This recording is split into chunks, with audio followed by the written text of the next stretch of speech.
Hello, everybody. This is Anna Karenina by Leo Tolstoy. Part 4, Chapter 7. The next day was Sunday, and Stepan Arkadyevitch went to Bolshoi Theater to attend the rehearsal of the ballet. And taking advantage of the dim light of the green room, he gave the coral necklace to the pretty dancing girl who was making her debut under his protection, as he had promised the day before. From the theater, Stepan Arkadyevitch went to the market to select himself some fish and asparagus for the dinner. And at noon he went to Dussault's. There 3 travelers, friends of his by happy chance, were stopping. Levin, just returned from his journey abroad, his new nachalnik, who had just been appointed and had come to Moscow to look into affairs, and lastly, his brother-in-law, Karenin. Stepan Arkadyevitch was fond of a good dinner. But what he liked still better was a choice little dinner party with a few select friends at his own house. The menu that he made out for this day pleased him. Fresh perch with asparagus and a simple but superb roast of beef as pièce de résistance, and the right kinds of wine. Among the guests he expected Kitty and Levin, and to offset them a cousin and the young Shtcherbatsky. The lions of the occasion were to be Sergei Kosnuishev, a Muscovite and philosopher, and Karenin, a Petersburger and a man of affairs. As a sort of connecting link, he had invited Pestsov, a charming man of 50 years, an enthusiast, a musician, a ready talker, a historian, and a liberal who always put everybody in good spirits. Fortune smiled on Stepan Arkadyevitch at this time. The money from the sale of the wood was not all gone. Dolly for some time had been lovely and charming. Everything would have been at its best if 2 things had not impressed him disagreeably, without, however, disturbing his good humor. In the first place, his brother-in-law's cool welcome, uniting the fact of Alexey Alexandrovitch's coolness with certain rumors that had reached his ears about his sister's relations with Vronsky. He suspected serious trouble between the husband and wife. The second shadow was the arrival of the new nachalnik, who, like all new chiefs, had the reputation of being terribly exacting. An untiring worker, he passed for a veritable bear and was absolutely opposed to his predecessor's liberal tendencies, which Stepan Arkadyevitch had shared. His first presentation had taken place the day before, in uniform, and Oblonsky had been so cordially received that he thought it his duty to pay him an unofficial visit.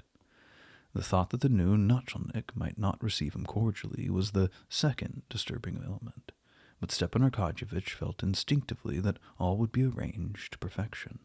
All people, all men, thought he, are transgressors as well as we. Why get angry and quarrel? Well, Vasily, said he, as he went through the corridor and met a lackey of his acquaintance, have you sacrificed your whiskers? Levin, in number 7. Thanks. Do you know, is Count Anichkin at home? This was the new nachalnik. At your service, said Vasily with a smile. We've not seen you for a long time. Well, I was here yesterday, but came up another stairway. When Stepan Arkadyevitch entered, Levin was standing with a peasant in the middle of his room, measuring a bearskin. Did you kill him? Cried Stepan Arkadyevitch. Splendid skin. A bear. Good morning, Arkhip. He held out his hand to the peasant, and then sat down in his overcoat and hat. Take off your coat and stay a while, said Levin. Oh, I haven't time. I only came in for a little second, replied Oblonsky, which did not prevent him from unbuttoning his overcoat, then taking it off and staying a whole hour to talk with Levin about the hunt and other subjects. No, tell me what you did while you were gone. Where have you been? He asked after the peasant had gone. I went to Germany, to France, and England, but only to the manufacturing centers and not to the capitals. I saw a great deal that was new. Yes, I know your ideas of working men's associations. Oh, no, the question of the working man doesn't concern us. The only important question for Russia is the relation of the workman to the soil. The question exists there, but it's impossible to remedy it there, while here... Oblonsky listened attentively. Yes, it is possible that you're right, but I'm glad that you are in better spirits. You hunt the bear, you work, you're enthusiastic. Shabbatsky told me that he had found you blue and melancholy, talking of nothing but death. And what of that? I'm continually thinking of death, replied Levin. It's true that there is a time to die, and that all is vanity. I love to work, but think of this world. Just take notice. This world of ours, a little mold making the smallest of the planets.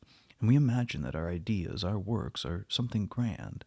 It's all grains of dust. All that is as old as the hills, brother.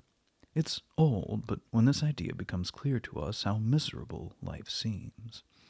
When we know that death will surely come, and that there will be nothing left of us, the most important things seem as insignificant as the turning over of this bear's skin. It is to keep away thoughts of death that we hunt and work and try to divert ourselves. Stepan Arkadyevitch smiled and gave Levin one of his affectionate looks.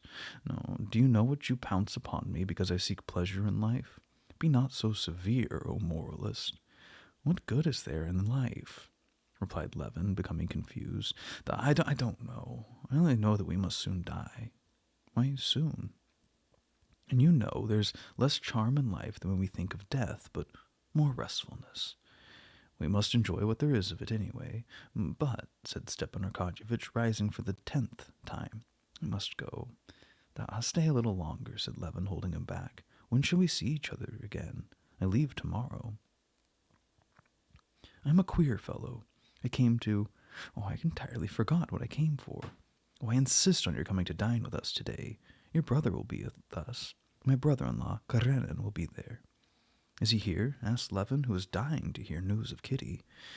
He knew that she had been in Petersburg at the beginning of the winter, visiting her sister, the wife of a diplomatist. Whether she come back or not, it's all the same. I will accept, he thought. Will you come? No, of course I will. Well, at 5 o'clock in frock coat. And Stepan Arkadyevitch rose and went down to see the new nachalnik. Instinct had not deceived him. This dreadful man proved to be a good fellow. He lunched with him and stayed so long to talk that it was nearly 4 o'clock when he reached Alexey Alexandrovitch's.